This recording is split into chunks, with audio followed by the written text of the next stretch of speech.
Lord Marquis, I don't intend to remind you of all the youthful deeds we undertook in the old days, since I fear it would be unbecoming to us, who should be an example to the others.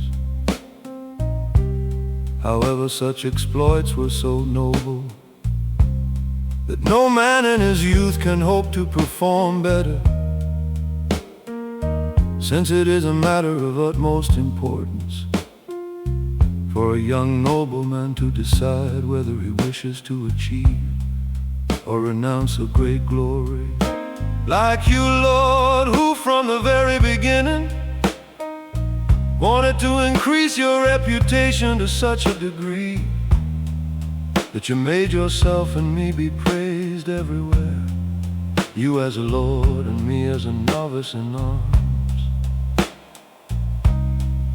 But since abandoning and forsaking a friend whom one should hold dear is a grievous thing, my Lord, I want to revive our friendship and describe the feat we performed for Soldina de Mar when we rescued her from the marquis at supper time. At Malaspina on his highest retreat, and you gave her to Ponce de Aguilar, who lay dying in his bed because of his love for her, and called to mind as well when Eminette the jester came to Montalto to bring the piece of news that they wanted to ship Jacobina to Sardinia and marry her against her will. Then you somewhat started to sigh and remembered how she gave you a kiss on taking leave of you, when she begged you so eagerly to protect her from her uncle who wanted to disinherit her. So you sent 5 riders, the best you could choose among all, to mount horses, and we rode at night after dinner, you, Guillet, Huguenet, Delphar, and Bertaldo, who knew so well how to guide us, and myself, for I do not wish to overlook myself, since I was the one who took her away from the harbor at the moment of embarkation. The alarm was raised over land and sea, and people on horse and on foot followed in our wake. It was a great pursuit, and we prepared to depart, and we thought we would skillfully escape them all, until those from Pisa came to attack us. And when we saw crossing before us so many knights riding in tight formation, so many hauberks and so many fine shiny helms, so many standards dancing in the wind, we hid between Albenga and Finale. There we heard many horns and clarions sounding, and many war cries being shouted from many sides. And there's no point in asking whether we were scared.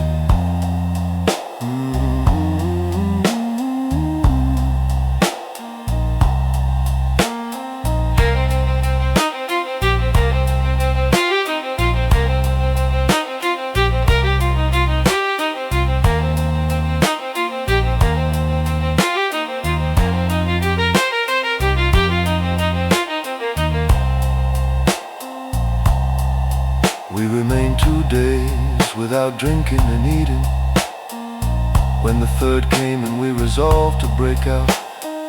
We met at Belasta past 12 brigands, who were there to rob, and we were in a quandary, because one could not assault on horseback in that place. So we went to brawl with them on foot, and I was wounded with a spear through my collar, but I wounded 3 or 4, it seems to me, so that I made them all turn. And Bertaldo and Huguenet Delphar came to my rescue when they saw me wounded. And when there were 3 of us, we delivered the pass of the brigands, so that you could cross freely. And you ought to remember this. Thereafter we ate with pleasure a frugal lunch of bread alone, without drinking and without washing.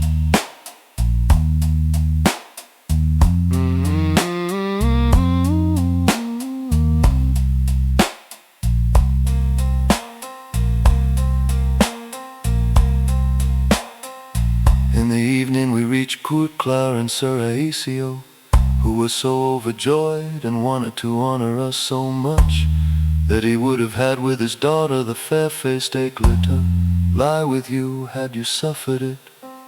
The next morning you, as a liege and noble lord, wanted to reward the host richly, and you had Anselm marry Jacobina, and had all the county of Ventimiglia recovered, since it was to go back to Jacobina after the death of her brother, in spite of her uncle who thought he'd cast her out. Afterwards you wished to find a husband for Éclateur, and gave her to Guy of Montélimar.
And if I wanted to report or enumerate, my lord,